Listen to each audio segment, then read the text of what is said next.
was at an event with you maybe a month or so ago, and you were sharing to me what I just thought was impressive as heck, the amount of responsibility you feel on your shoulders to serve the people that you're serving in the United Way. And to me, sometimes you hear people, oh, I got a lot of responsibilities on my shoulders, and it's because my boss is pushing me, or because we're growing, or because we're training new people, or some responsibility that's more sort of calculated.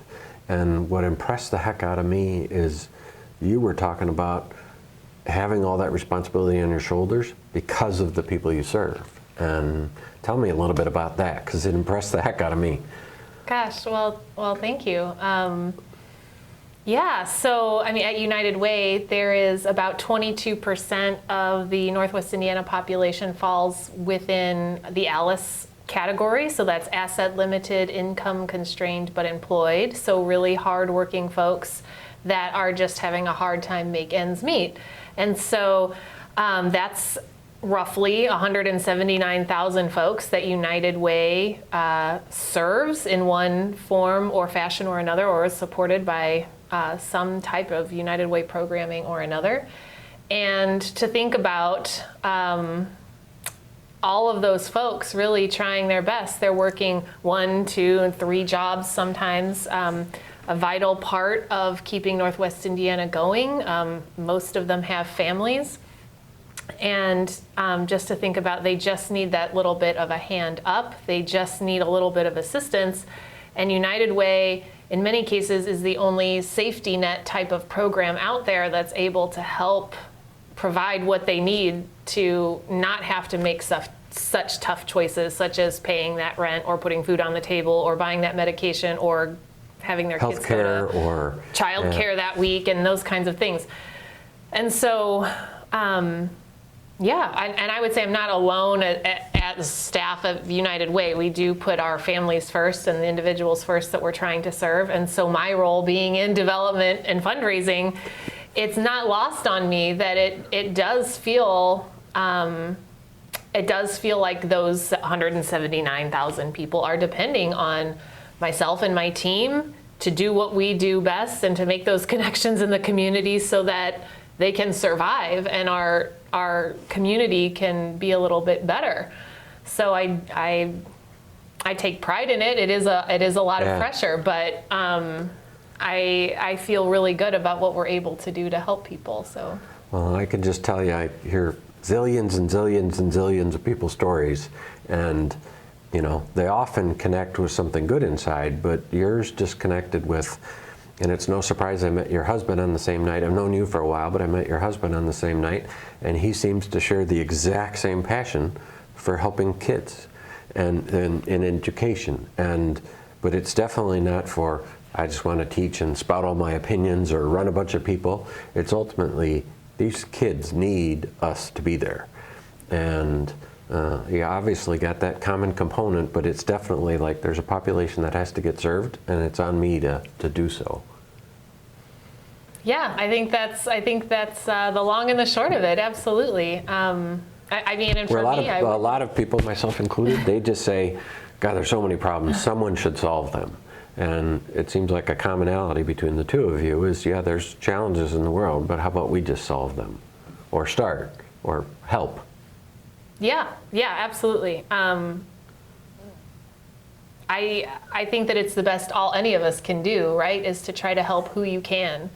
And for those of us that are fortunate enough I work at a nonprofit, and my husband, has the opportunity to work directly with students every single day. When you are fortunate enough to be in the position where your daily career allows you to make an impact, that's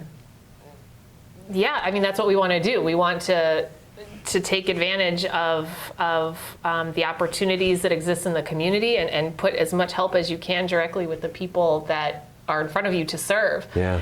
And I say that it's a privilege and exciting, because I think many people in the community, they want to help and they're not sure how, and it's because, they have other important jobs to do that are keeping our communities going. They're not directly in the service industry every single day, but they have other resources they can give, and they're willing to do that.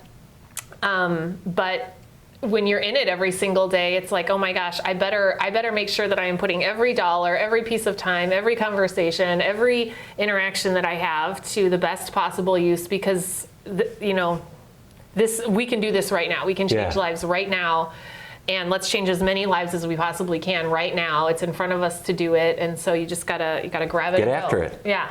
Yeah. Well, I'll close it then by saying, how does someone reach out to you?